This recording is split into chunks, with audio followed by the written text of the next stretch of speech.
Hello, hello, everybody, and welcome back to PoducateMe, the ESL podcast. Today, we have a very, very special guest for you. And as always, let me start with a little introduction. Dear world, please welcome Liudmyla. Yay! Hi, Liudmyla. How are you today? I'm doing well, fine. Thank you very much. Thank you for having me.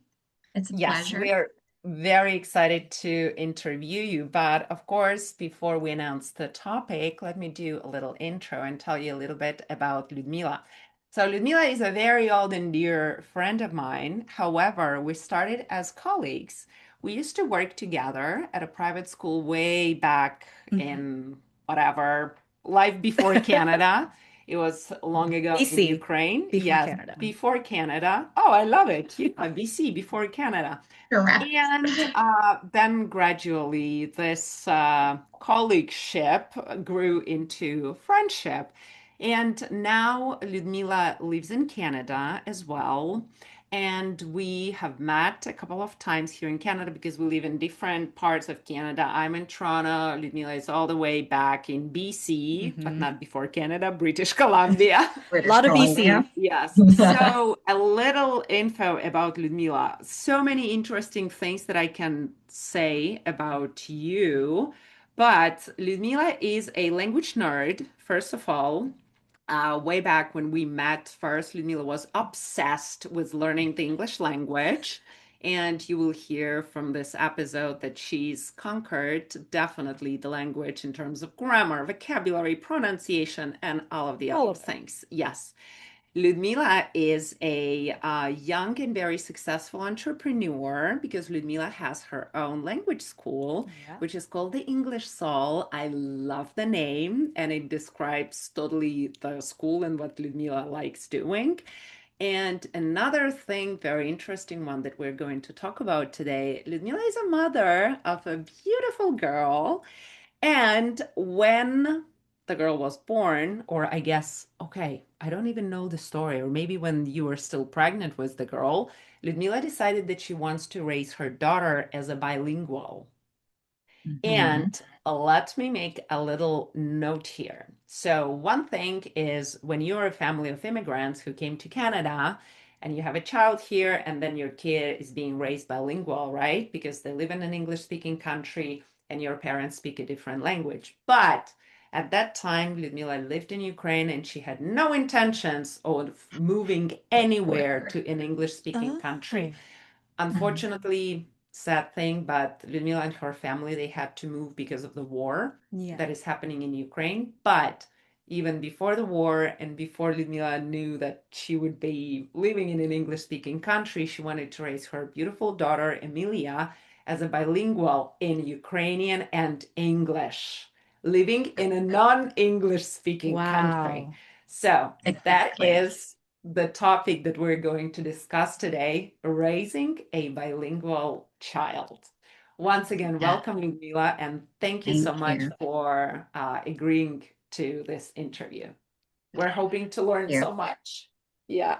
Well, in an ESL field, it's a kind of absolutely different perspective raising a bilingual child in ESL classes. Yeah. So, different perspectives. Like for me, in the first place, why I decided to raise a bilingual child, it was yes, when I was pregnant, that was the thing back Mhm. then. Just probably I have that impact because I've been in ESL field for a decade back then. So I've witnessed countless of people learning the language from all walks of life, and I kind of got the idea how diverse that path could be for people. Mhm. You know, for me, when I was learning the language, everything kind of came very naturally. I heard the word, it just clicked, and it was just natural to me. But when I began teaching, I realized that was not the case for the majority of people.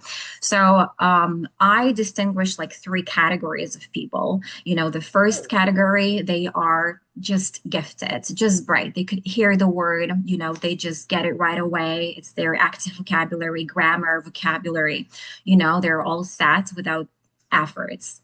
Mhm.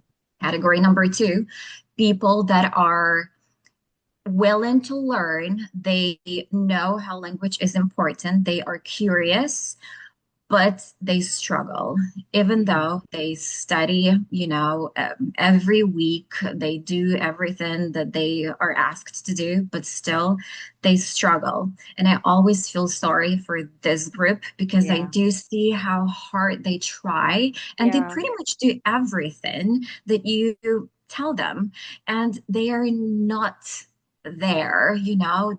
But eventually, like the bottom line would be if the person is consistent, be an ESL student, Mhm. not like being in an environment.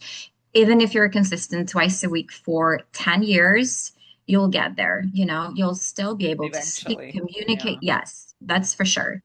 And there is a third category for me, people who are just not interested in the language. Parents can put them into different classes and they want to do sports. I mean, they can be phenomenal engineers, they can do whatever, but not the language. They will be always happy with their A1 plus level and they can care less about how to sound eloquent, Yeah.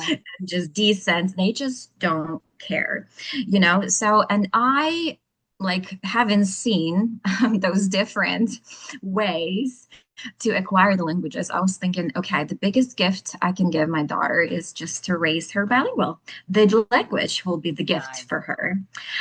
So this Aw. is where it came from. Yeah, and I decided, okay. So yeah, back then I was like, I started researching, okay, how do I raise a bilingual? It's like, what's the thing? I don't want to have a lesson. Everybody would say, oh, you just speak and then person speaks. Wow. So, but it's still kind of, it sounds nice, but like in reality, it's not. Day to day is tough. Yeah. Mhm. Exactly. Yeah, like you can talk the talk, but you cannot walk Hmm. the walk. It's like Yeah. Mhm. different thing. So I started thinking, okay, how do those people who were born in English speaking environment, let's say, right, how they absorb language? So I mean, it's a popular thing. If you even Google like how to raise a bilingual child, you will have two techniques, right? Two ways. It's like one parent, one language, or one place, one language. So Oh. it's like common knowledge. If you speak to your child one place, one language, one place, one language. At home it's English, at school it can be second language, whatever, vice versa. You got me. Right. And one parent, one language. So I was thinking, okay, we lived in Ukraine. I was thinking, I'm going to be speaking English to her, nonstop. So I'm going to be that medium where she, Mhm. gets the language from. And the rest is the Ukrainian environment, right? So this is how we started. It was a challenging, it was very tricky for me at first. Um, Whenever probably since she was born, I was trying to speak English to her. That's for sure. Yes, maybe Sorry, some song. were you speaking the baby English like, oh, look at Jet, who's so cute, who I just could, woke I up? could, yes, yes. Or I can say, oh, look at this leg, oh, there is a cat over here. Yes. And also, I learned all those like nursery rhymes Oh, okay. for Yeah. children. So it's like open, shut them, give a little clap, clap, clap, I all of don't know those. this one. Yeah, like lots of things. We have like in Ukrainian language, but I knew only English, so this is how Wow. I Uh-huh. like all the kids, the nursery things, nursery rhymes were in English. Like what is it? Brown bear, what do you see? So lots of like books I would be they were easy to remember by heart, so I was just doing that. So let's say when we were on a swing, I would say like, what was the Zoom, zoom, zoom, we go into the moon. Zoom, zoom, zoom, we go into the moon. If you want to take a trip, come aboard my rocket ship. All of those things. Wow. Okay. So So those are the you went all in with this. exactly. Yes. But still, uh, I start like, you know what? I found some moms online who are doing the same thing, like Ukrainian moms. Not many, but still, it's getting popular, to like Mhm. to raise a bilingual child, Yeah, for not being sure. exposed Hmm. in a field. So, Sorry, you were the first one, honestly. So when I heard that you're raising a bilingual maybe in child, like our way back town, then, yes. I was like, what? I was so impressed because I've never heard about it. Yeah, I yeah. mean, But although technically, I'm so sorry, technically, Ludmila and I, we both living in Ukraine and growing up in Ukraine, we were raised bilingual, right? In Russian and correct. Ukrainian. But that thing happened like naturally to like everyone who lived in Everyone. Ukraine at that time. It's not that our parents were like, oh, we're gonna bring them up bilingual. It's not a So conscious decision that you it's made. not a conscious Yes. decision. Yeah, that's Such a true. Although I, gift, though. Yeah. yeah, I guess Ukraine would be different from Canada because in Canada, we're a country of Yeah. immigrants. And Mhm. Correct. so this is something that has been around for a very long time. I'm from a family of immigrants as well, and I was born here. But, there is always this conscious decision that parents have to make of how am I going to raise my children? Am I going to teach them both languages at the same time? Are they going to be confused? If, and then, maybe do bad at school when they first start school. There's always these kinds of worries. And I think it's very common and natural in a place like Canada. That's why I was so surprised to hear that you had made this decision in the Ukraine to do this. So that's Correct. really, Yes, really yeah, interesting. just because I really didn't want her to struggle with language and I didn't want Yeah. her to be in that category 2 and 3. I didn't Mhm. know whether my child would be bright, and Yeah. willing to learn. I didn't know that. And now I How old realize is she wouldn't how old is learn. your daughter right now? She's 6. She's She's 6. 6. Okay. Yes. So what was that experience like when you first started using both, like I guess when she was able to kind of comprehend and communicate with you, what was that Mhm. experience like? Yeah, so whenever if she started speaking like in words when she was 1, I even have the list, and I even took a look yesterday. So when she was 1, she had 83 words in Ukrainian language. I have You the were whole list. counting. You were Wow. Correct. counting. Oh Yes. my God. And I'm those not were surprised though. Hmm. then I stopped. But when she was 1, she had 36 words in English. So 84 in Ukrainian, 36 English. But Uh-huh. then she could, like, my goal for English was for her to react. Let's say if I tell her, touch your nose, open your mouth, she would Uh-huh. react. She would do so. The passive knowledge was there already. So, yeah. And whenever like as soon as you see the results, it's the fuel. You just keep going. I did not read her any books in Ukrainian back then. I had Oh. English only books. It's Osborne, you probably know. It's in Ukraine, I mean, What? Osborne books. I hope I pronounce it Osborne? correctly. Osborne. Hannah should know. I mean, it's popular here in. What are some of the titles of the books? Sorry, is this the author? It's Or like is no, no, no. It's not the. It's like it's the the publishing the house? publishing. Yes, the Okay. Oxford. publishing. Mhm. Osborne. Usborne. Osborne books. Maybe the Uh, titles I might be Yeah. familiar with. Or Yeah. maybe I'm mispronouncing. I'll send you those books. And Mhm. you know, they are bright and they have sounds. So I ordered lots of books in Ukraine. And also our bedtime stories, it was always English time, in Mm. English language, when we were in Ukraine, right? So when she was 2, she could understand everything that I was saying, right, in English, and Wow. she would react, like, let's go, let's play on a swing, let's go to the park. So she would react, let's draw. Oh. So she had that all. And then whenever she was 2. I will send you the video and you can implement it and show. You standing? On a table. And what are you looking at? Dolly. Dolly? Yeah. Broken dolly? Yeah. And where's the broken dolly?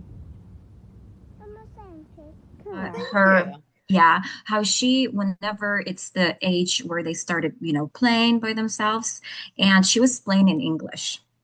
Oh, So wow. the first language that she produced in her solo games, right? It was English language. So she preferred like, oh, look, there is a pig running, so that was in English. And then people would start, Wow. oh, she will not speak Ukrainian. And I had those doubts. I started having those Mhm. doubts. But thankfully, I was not 20. So I had knowledge already, solid Nice. knowledge. So I didn't listen because my dear friend, she is American, but her Mhm. mom was from the Philippines, right? And her mom spoke to her in Tagalog, I feel like for the first 4 years. And then somebody said to that mom, stop doing that, because she will not be able to learn English. It was back in 1986, back then. Mhm. Mhm. So that mom stopped speaking Tagalog to her, Wow. and she doesn't know anything. So she is just monolingual. She can speak only one language. She doesn't remember anything, like zero, even though she would visit Philippines. So she lost it. And that friend would always be so fascinated by bilingualism, and she never learned, she never had that to actually learn the language. She would just constantly regret Yeah. Yeah. that. She was Oh, your encouragement, right? Like, no, don't I mean, stop. Keep doing that it. is that is actually like a carbon copy about how I grew up as yep, well. I it's like I when I was born, I believe because my grandparents were also around and their first language is Korean, so they used Korean Hmm. almost exclusively to me. And so I grew up hearing Korean and I actually spoke Korean for the first couple of years of my life. And then when I started school, just lost everything. nobody. So nobody spoke to her in Korean. No, your grandparents stopped speaking. No, uh they would. So I lost it at some point to a point where I couldn't even understand it. And they would have to ask me questions through my parents and they would have to translate. So if I would know the basics of like, how old are you or how's school or things like yeah. that. And I would respond in English and they would understand English. But yeah, that was, And I why lost it. did your parents stop? Like, what was their Apparently, we motive? refused to use Korean. Like once we started school and English became our main language, we got stubborn and just Yeah. stopped using it completely. Like you yourself, it was your Yeah. decision, right? You just Yes. denied I it. guess Okay. I guess so. I think I don't know if that's like a conscious decision that you can make at 3 or 4 years old. I think it's Yeah. just natural. So it is very tough. And I know that this is something that a lot of my friends that I grew up with, also with immigrant families, they all have the same exact story. Even like I told you about my niece, she's Yeah. the same. She can understand perfectly Ukrainian and Russian, but she refuses to speak it. Yeah. I mean, just like some random things, and she know, like for example, to me, she does know that I can speak, and when I talk to her in Russian or Ukrainian, she would respond in English only. Only when it's like super necessary, like when she's talking to her grandparents who do not speak English, then she will use very limited Russian or Ukrainian, but Yeah. she just refuses to talk. Even when she was 3, was Yes. it like Oh, when always she was, English? yes, yes, definitely. Yeah. Yeah. And Very I think it interesting. is like you said, and you made a conscious decision about this. I think with a lot of parents, it is a little bit more go with the flow. I feel like that was the case with my parents. It's like it's too difficult with two kids, crazy kids running around and trying to teach them something at home. It's like, you know what? Forget it. We know how to speak English, so let's just use English. So that's basically how it was in my household and a lot of other Hmm. households. But I think it's a different case because you made this conscious decision not even in Canada or not even in Correct. an Yeah. English speaking Yeah. country. So I feel like that this would be a different case where the priority is to be Correct. bilingual. Language has always been a Yeah. priority. You know what? Just because, as Helen mentioned, I love languages so Yeah. much. And I think it's such a privilege. It's such a different It It is. perspective. really is. It really is. And I was like, the biggest gift, I'll give her two languages. Just It Yeah. really is. Like, I feel like there are more regrets later in life when you end up not learning that Uh, language. That's how I felt. So in my 20s and when I grew up, I did study Korean. I moved to Korea and I learned Korean later in life. But I did have this kind of feeling of I had it available to me. It was my accessible whole to me life. my Yeah. whole life. Why didn't anyone teach me? And it is a huge, huge gift that you're giving to your daughter. It's are amazing. you fluent now in Korean? Like, I wouldn't call myself fluent, and no. I'm a little rusty because I don't speak Korean on a daily basis. Hmm. I haven't Hmm. spoken Korean in like 2 years, maybe. Okay. So it's been a while. I think I could probably pick it up if I tried. Hmm. But I had another question about, so you said that your daughter's 6 years old now, so she's talking and she's understanding and she's at school. Were there moments where there were kind of, I guess, mix-ups between the two languages? And how did you navigate that? Yes. So whenever she was two, the war broke out and we went to Yeah. Ireland, right? And this is Oh. where, and we lived in Ireland for a year, right? She didn't go to school over there, so she was still with me 24/7, right? We didn't have much of interaction with Irish people and with Ukraine. We were just by ourselves. But I Uh-huh. was thinking, okay, now I need to be the person who speaks Ukrainian to her. I was Mhm. like, because the surroundings is in English. But you know what? Fun fact, this whole year from 2 till 3, she denied English. She hated English. She was like, Wow. Mom, speak normal language to me. And I was like, oh my God, those whole 2 years wasted, you know? It was so difficult for me to put this language to you, and you Uh, just did not. No, I would speak English to her, and she was like denying it. And this is where I looked at those like two moms we have in Ukraine who kind of did the similar thing. And right now, in retrospect, I look and it's just it's not really natural. So, you know, you cannot raise something beautiful, you know, under pressure. yeah. You know, like only curiosity, love, this is something that actually can grow something beautiful. So whenever we were in Ukraine, right? I was like looking, okay, what those moms were doing, and it was just like not sometimes not natural. So every single interaction would turn into a lesson. And then I was Mhm. like, no, don't want to be a teacher I'm in not that doing kind of that. relationship. No. So it put unnecessary pressure on me. So I was Mm. like, okay. So even being in Ukraine, if I do have any moms right now, I just want to say, even though you're not speaking 100% English, if you see on Instagram or somewhere, it's okay. Even 10 minutes a day, every day, 10 minutes a day, will do wonders. This is what I did. I do remember the days, I do remember weeks where I didn't speak the language, you know, didn't play, but we just had, you know, the story time in English, just, you know, one little part of the day. It has always been with us, right? So whenever we went to Ireland, denied English. And I was like, you're not denying it. No. But then I was like, okay, maybe you're right. Maybe I need to be speaking Ukrainian to you. So I switched to Ukrainian to her, but we still had books in English, right? Mm. So we Mhm. still had that. Before she was 3, she was not allowed to watch any cartoons. So there were no cartoons before 3. And after 3, I added some cartoons in English. Mhm. So that was just like her English time. Now it's different. Now it's Ukrainian language.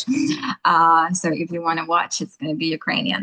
So yes, the whole year she denied English, but I just kept it. It has always been in our life, but not like 24/7. 10 Yeah. minutes, the golden rule. So then whenever we came to Canada, she was 3 years and 8 months. She was okay already. She could understand. So she didn't need any kind of integration. So Mhm. whenever she saw It kids, was easy and smooth. Yeah. correct. Yes, yes. But Okay. she preferred Ukrainian. I that is amazing, actually. I'm very happy to hear that about Yes, Ukrainian. It's still there. and still up till now. Well, you know what? It's been 1 year in kindergarten right now in Canadian kindergarten, and she just because there are so many people and teachers, and I love the education. As a matter of fact, if somebody's Hmm. listening, don't listen to anything bad. It's wonderful.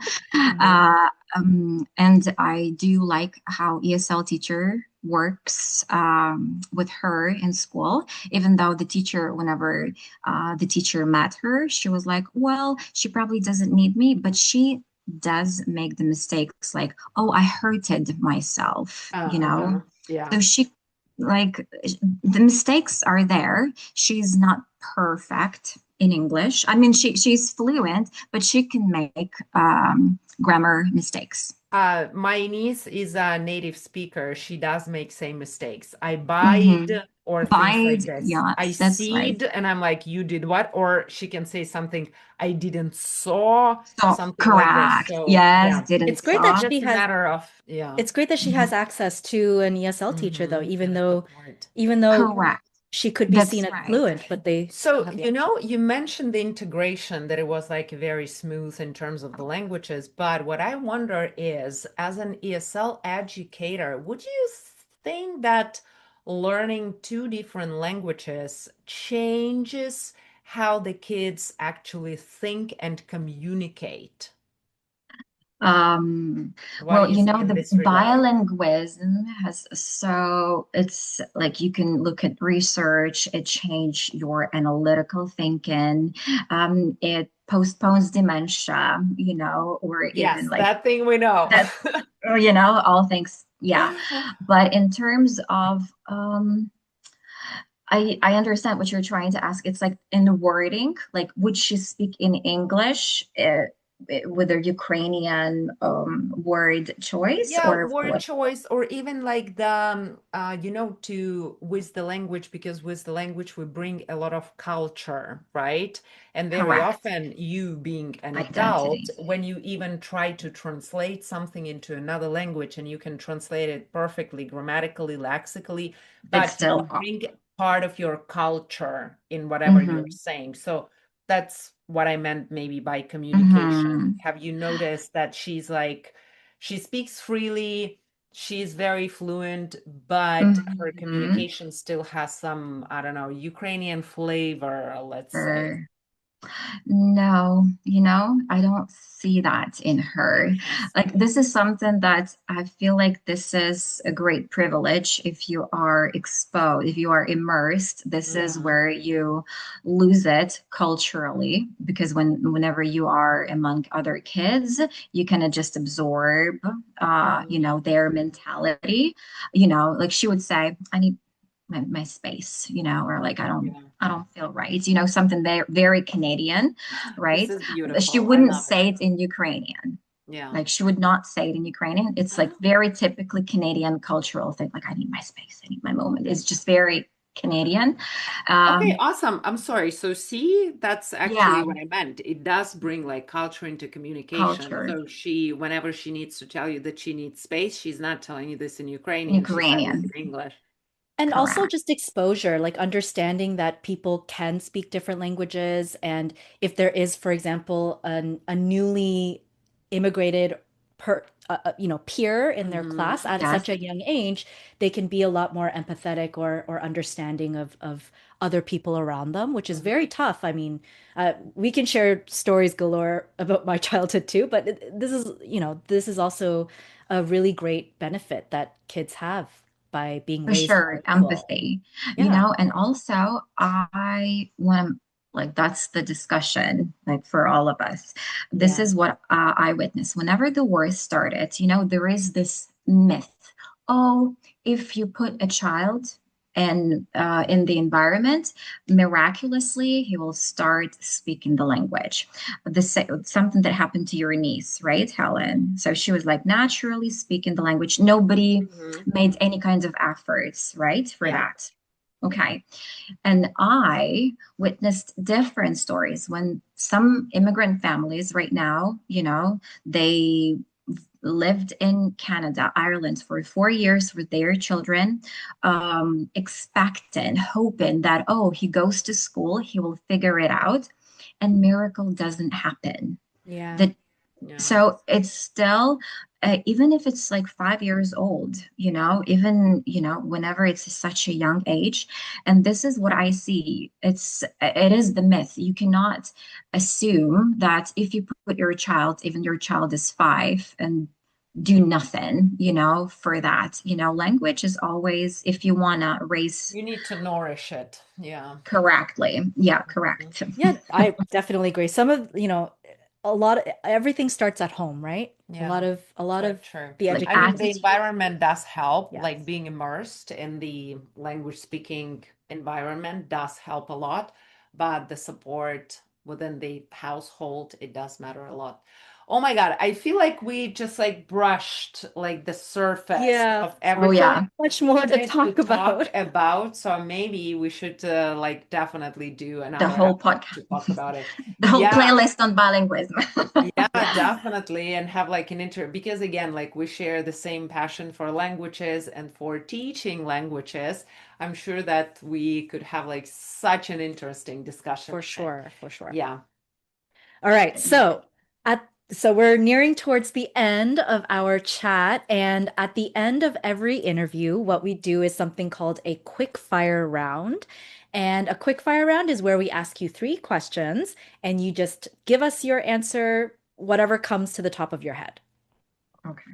All right. So, first question, books or cartoons for language learning? Before 3, both. Oh, Both. okay. Both. Okay. I'll do Love both. it. Okay, Both. question number 2. Hardest thing about bilingual parenting.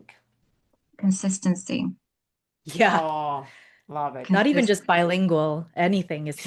It's like because the child will run away and the child will sometimes have the moments, and just the most difficult thing is just okay, it's okay, not Monday, not Tuesday, but just always go back on this track, That's right. because Consistency.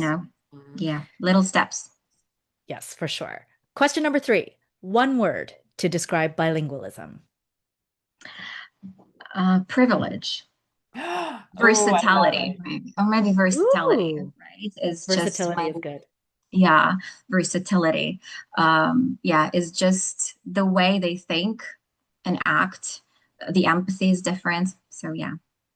I love it. Oh my God, Liudmyla, thank you so, so much for sharing your story and for joining us today for this wonderful chat. We'll be saying goodbyes now. So if there is like anything you want to say to us or to our listeners, now is a good time before we say goodbyes. To all moms who really want to raise bilingual children, don't stress if it's not 24/7 every day. 10 minutes will do. Trust me. I love it. I really love this word. Awesome. Well, if you would like to contribute to the conversation, please send over an email at eslpoducateme@gmail.com or find us on Instagram at PoducateMe. And don't go anywhere because the Language Lab is coming right up next. And we'll see you soon. Thank you, Luda. Bye. Bye. Stay tuned. We have the Language Lab coming up next. Welcome back to Language Lab, where we unpack language one expression at a time. And in our latest interview, we chatted with Liudmyla, an ESL educator who raised her child bilingual. And that means that bedtime stories, snack requests, and all of those tantrums happened in more than one language. That sounds like a handful. Today, we are dissecting the vocabulary from that conversation, from nursery rhymes to life perspectives. Awesome. Thank you. And perspective is actually the first word There you on go. our list.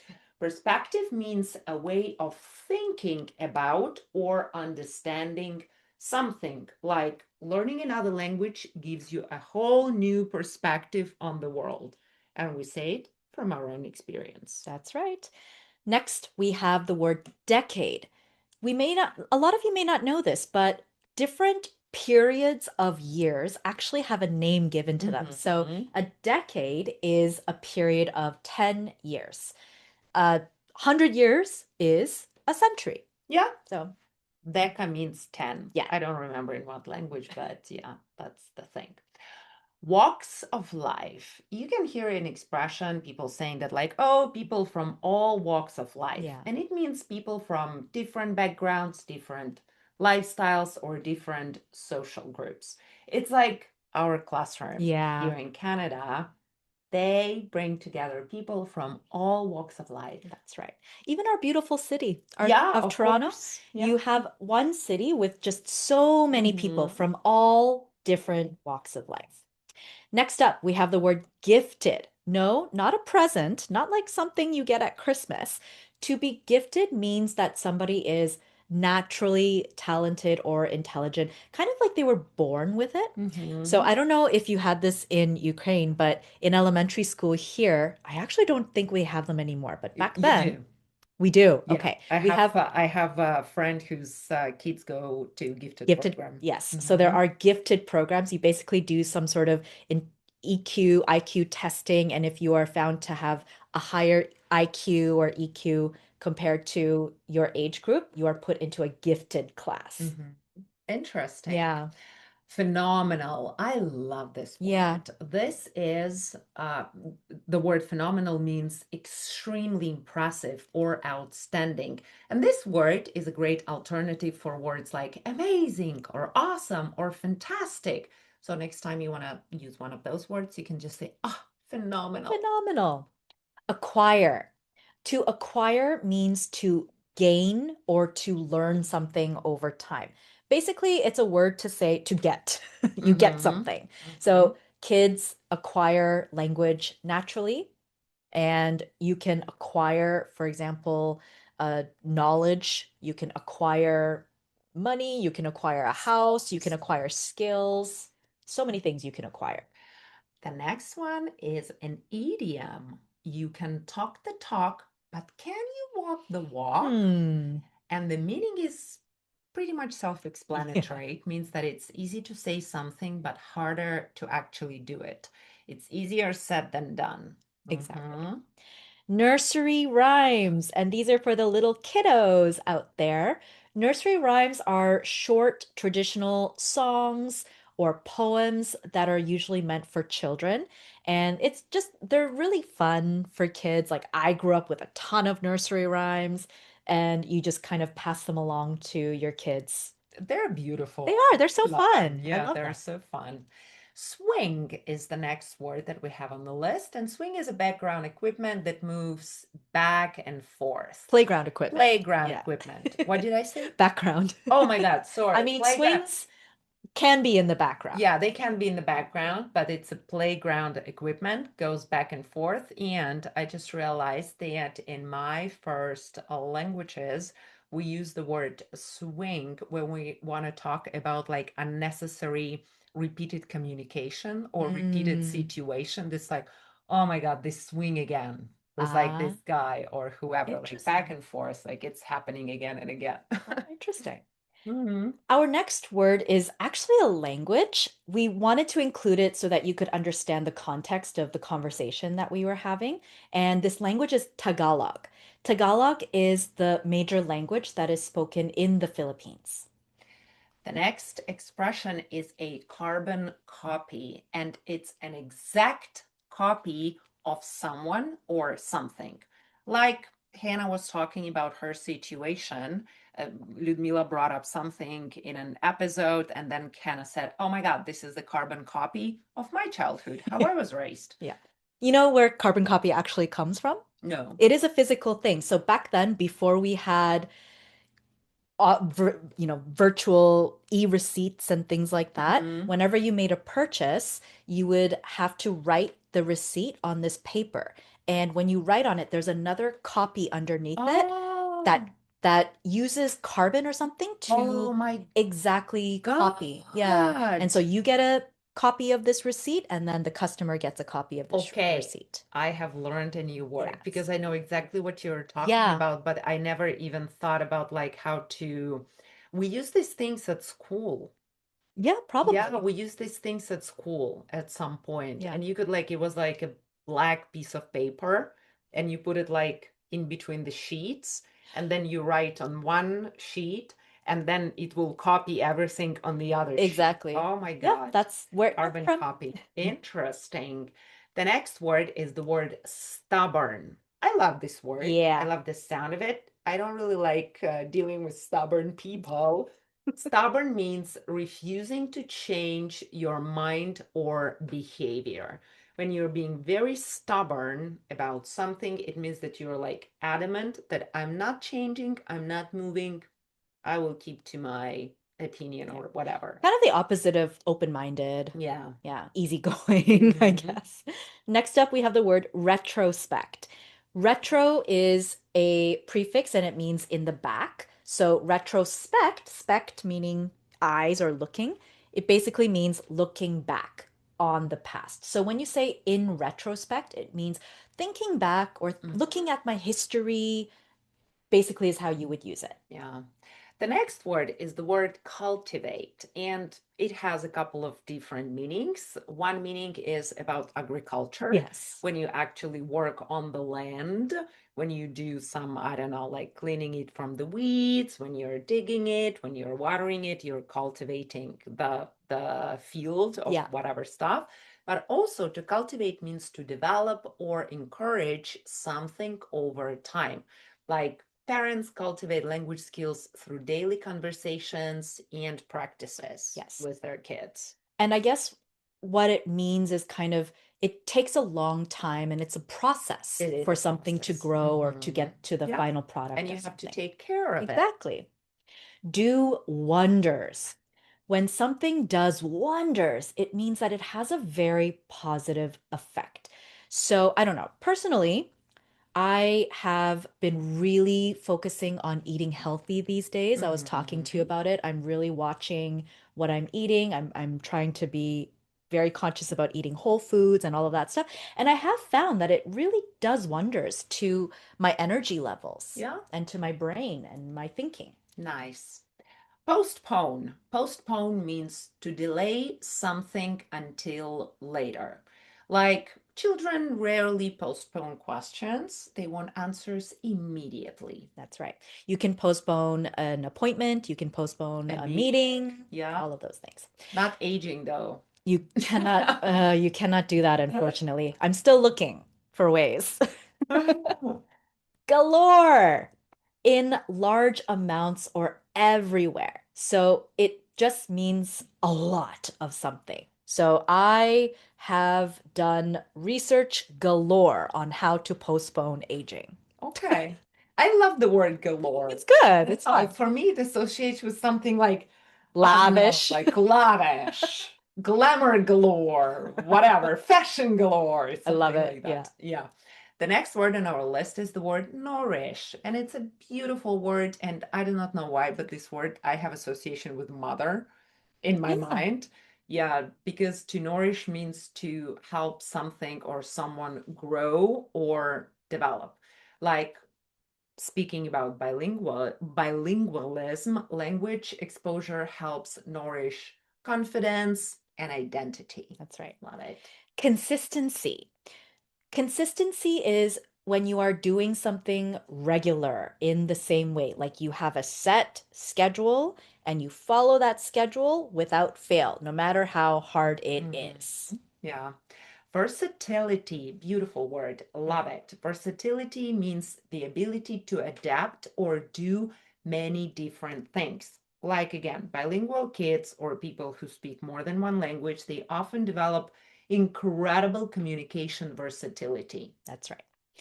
Language learning isn't just about vocabulary, it is about identity, connection, and Occasionally repeating yourself 97 times before breakfast to your child. Yeah, we know that. Uh-huh. And whether you're learning a language or you're helping someone else acquire one, just remember, small habits can do wonders. So keep listening, keep learning, and Educate educate yourself.